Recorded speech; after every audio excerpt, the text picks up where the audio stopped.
কুরুক্ষেত্রের যুদ্ধক্ষেত্রে দাঁড়িয়ে যখন মহাবীর অর্জুন আপনজনদের হারানোর ভয়ে কিংকর্তব্য বিমূঢ় হয়ে পড়েছিলেন, ঠিক তখনই শ্রীকৃষ্ণ তাকে যে গভীর জ্ঞান প্রদান করেছিলেন তার মূল ভিত্তি হল শ্রীমদ্ ভগবদ্ গীতার ২য় অধ্যায় সাংখ্যযোগ। একে গীতার সার সংক্ষেপ বলা চলে। আজ আমরা এই সাংখ্যযোগ থেকে শ্রীকৃষ্ণের এই বাণীগুলো জানব, যা আমাদের জীবনে প্রতিটি হতাশা, ভয় এবং মানসিক অবসাদ দূর করে এক নতুন পথ দেখাতে পারে। চলুন গভীর মনোযোগ দিয়ে শুনি সেই অমূল্য বাণীগুলো। জীবনের সুখ দুঃখ। হে অর্জুন, শীত ও গ্রীষ্ম, সুখ ও দুঃখের অনুভূতিগুলো কেবল ইন্দ্রিয় ও বিষয়ের, এগুলো অনিত্য, আসে এবং চলে যায়। তাই হে ভারত, ধৈর্য ধরে সেগুলো সহ্য করতে শেখো। জীবনের দুঃখ চিরস্থায়ী নয়। শীতের পর যেমন বসন্ত আসে, তেমনি সুখ দুঃখ জীবনেরই অংশ। এতে ভেঙে না পড়ে ধৈর্য ধরতে হবে। ধৈর্যই প্রকৃত শক্তির চাবিকাঠি। যে ধীর ব্যক্তি সুখ ও দুঃখে সমানভাবে অবিচল থাকেন, তিনি একমাত্র অমরত্ব ও পরম মুক্তির যোগ্য। জীবনের যে কোনো পরিস্থিতিতে যিনি নিজের মনের ভারসাম্য বজায় রাখতে পারেন, তিনিই প্রকৃত সফল। সত্যের বিনাশ নেই। যা অসৎ বা অবাস্তব তার কোনো অস্তিত্ব বা স্থায়িত্ব নেই, আর যা সৎ বা সত্য তার বিনাশ কখনোই না। তত্ত্বদর্শীরা এই উভয়ের সত্যতা উপলব্ধি করেছিলেন। সত্য ও ন্যায় আজ হোক বা কাল জয় হবেই। অসত্য সাময়িকভাবে শক্তিশালী মনে হলেও তার পতন অনিবার্য। আত্মার অবিনশ্বরতা।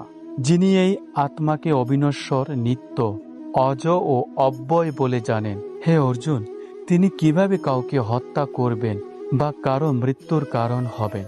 মৃত্যুর ভয় মানুষের মনে সবচেয়ে বড় দুর্বলতা। শ্রীকৃষ্ণ আমাদের মনে করিয়ে দেন, শরীর নশ্বর হলেও আত্মা অমর। পরিবর্তনই প্রকৃতির নিয়ম। পুরাতন ও জীর্ণ বস্ত্র ত্যাগ করে মানুষ যেমন নতুন বস্ত্র পরিধান করে, তেমনি আত্মা এই জীর্ণ শরীর ত্যাগ করে নতুন শরীরে প্রবেশ করে। মৃত্যু বা জীবনের কোনো বড় পরিবর্তনকে অন্তিম ভাবার কোনো কারণ নেই। এটি পরিবর্তনের এক চিরন্তন চক্র। অমর আত্মার শক্তি। এই আত্মাকে অস্ত্র কাটতে পারে না, আগুন পোড়াতে পারে না, জল ভেজাতে পারে না এবং বাতাস শুকাতে পারে না। আপনার ভেতরের আত্মিক শক্তি এতটাই প্রবল যে কোনো বাহিক্য শক্তি আপনাকে ধ্বংস করতে পারে না, যদি না আপনি নিজেই ভেঙে পড়েন। জন্ম ও মৃত্যুর অবতারিত সত্য। যার জন্ম হয়েছে তার মৃত্যু নিশ্চিত, এবং মৃত্যুর পর পুনর্জন্ম ধ্রুব সত্য। অতএব যা অবধারিত ও অনিবার্য, তার জন্য শোক করা শোভা পায় না। যা পরিবর্তন করা সম্ভব নয়, তা নিয়ে অতিরিক্ত দুশ্চিন্তা বা শোক করা বোকামি। নিজের কর্তব্য থেকে সরে দাঁড়াবেন না। নিজের ধর্ম বা কর্তব্যের চেয়ে শ্রেষ্ঠ আর কিছু হতে পারে না। তোমার সামনে যখন ন্যায় যুদ্ধের সুযোগ এসেছে, তখন পিছু হটা তোমার পক্ষে অধর্ম ও অপযশের কারণ হবে। জীবনের যে কোনো পরিস্থিতিতে নিজের দায়িত্ব ও কর্তব্য নিখুঁতভাবে পালন করাই মানুষের সবচেয়ে বড় ধর্ম। নিষ্কাম কর্মের দর্শন। তোমার কেবল কর্ম করার অধিকার আছে, কিন্তু কর্মের ফলের উপর তোমার কোনো অধিকার নেই।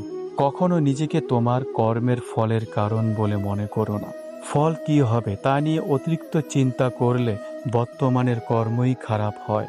তাই ফলাফলের মোহ ত্যাগ করে শুধু কাজ করে যাও। সমত্ব ভাব বা যোগ।